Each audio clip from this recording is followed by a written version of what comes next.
I woke up today in London as the plane was touching down, and all I could think about was Monday. Chinatown in London has changed over the years, both in location and in growth and development. The first area in London that was known as Chinatown was in the Limehouse area in the East End of London. During the 18th century, the company had employed thousands of Chinese sailors, some of which left their ships and settled in the docks at Limehouse. By 1914, there were hundreds of Chinese running small businesses, which consisted of small shops and restaurants to serve the Chinese sailors. Unfortunately, the area began to be known due to its slum housing rather than the Chinese restaurants and cuisines. After the London Blitz in World War II, the Limehouse area was destroyed because of the bombings. New Union rules also made it difficult for non-British seamen to find work with the decline in the British shipping industry, all of which posed a major threat to the small community of Chinatown, and this resulted in its relocation. By 1950, British soldiers had returned from the Far East with an appetite for Chinese cuisine. A few Chinese businesses were set up in Gerrard Street in the West End, a street that already had a reputation for having interesting cuisines. The popularity of the new Chinese establishments attracted more Chinese businessmen away from the East End, and the Chinatown of today was born. By the late 1960s, Chinatown was truly established as a center for London's Chinese community. Families came over from Hong Kong to be with their families, and the Chinese community continued to expand. And as the community grew, so did the area's reputation for world-class Chinese cuisine. Chinese gates, street furniture, and a pavilion were added as Chinatown came of age, symbols of the success and the cultural heritage of this fascinating area of London. London's Chinatown is relatively small compared to that of other cities like in Los Angeles and San Francisco. This leads to one question. Since this Chinatown has had such a successful history, why is it that they don't expand it? As a matter of fact, in 2005, the property developer Rose Will proposed a plan to redevelop the eastern part of Chinatown. The plan was opposed by many of the existing retailers in Chinatown, as they believed that the redevelopment would drive out the traditional Chinese retail stores from the area and change the ethnic characteristics of Chinatown. So speaking in terms of political economy, it was not due to lack of power or money, but it was the people of Chinatown who chose to keep Chinatown in its existing state to maintain the cultural characteristics. Kind of crazy. New York's getting kind of cold. I visited London, yes. Where are you originally from? Holland. We don't have a Chinatown in Holland. Okay. Only a street in The Hague. Nothing I don't like in Chinatown. Food. Yeah, the real China food I like. I like the, how you call it? The sphere? The atmosphere? The atmosphere. So you like... I just can't wait. I think it's more for tourists, yeah. I mean, like, if we have Chinese groups of students here, I think they're more of a community in the sense that they will buy food together and they'll cook together rather than spending here. I mean, most of the Chinese here, they're like students, so we like to save money, so we'll buy all those groceries and we'll cook together rather than coming to these pricey stores. I guess it's the culture. I mean, we're from Malaysia, so and we're brought up from Chinese families, so it's it's something we can relate to.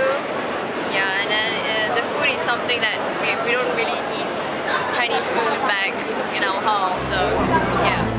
I don't think I'll make it through. Yeah, it's different people, different culture people, and just it's fun. I think nobody living here because it's very expensive to live here in central London, in Chinatown. It's very expensive.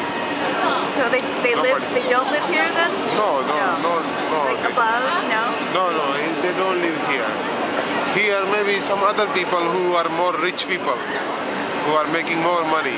But people who work here, they don't make too much money, so they live outside.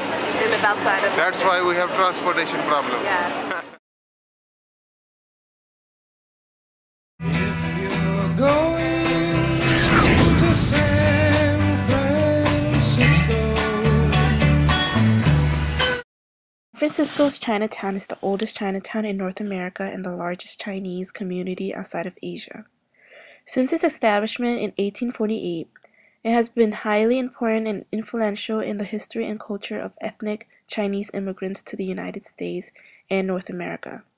Compared to London's Chinatown in the Soho area, San Francisco's is popularly known as a city within a city.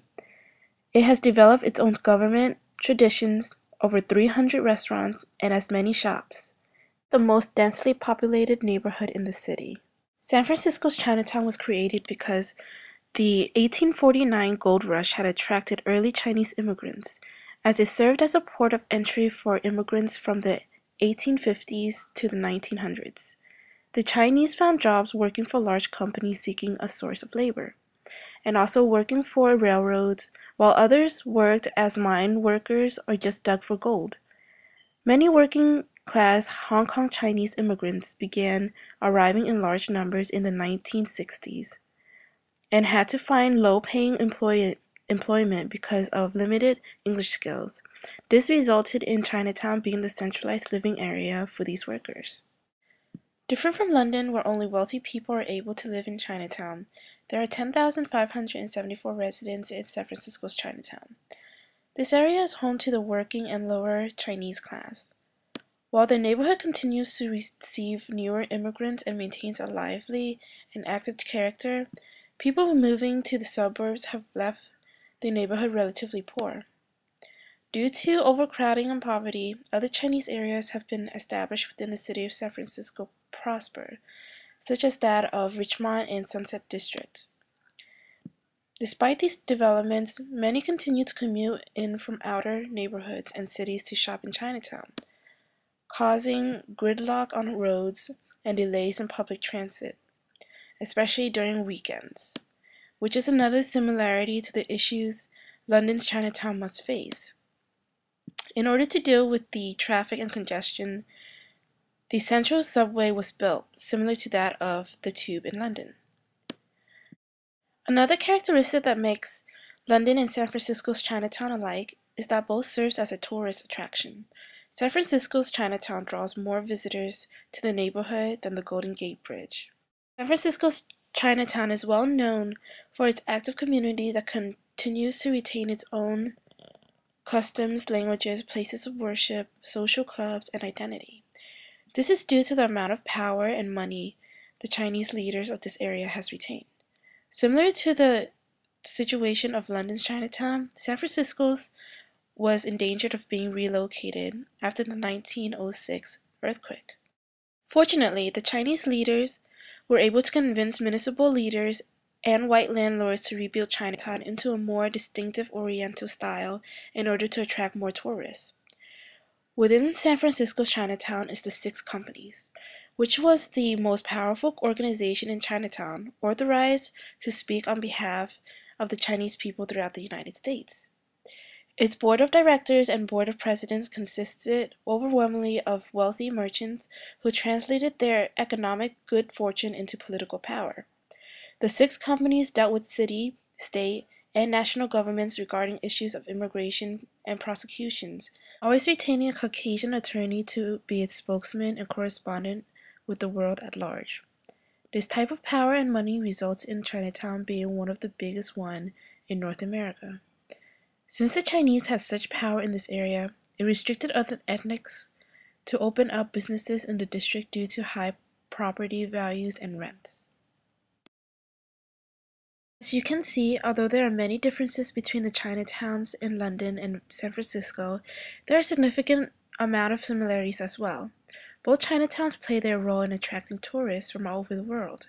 People come to see them for one purpose: the cultural and ethnic livelihood of these Chinatowns.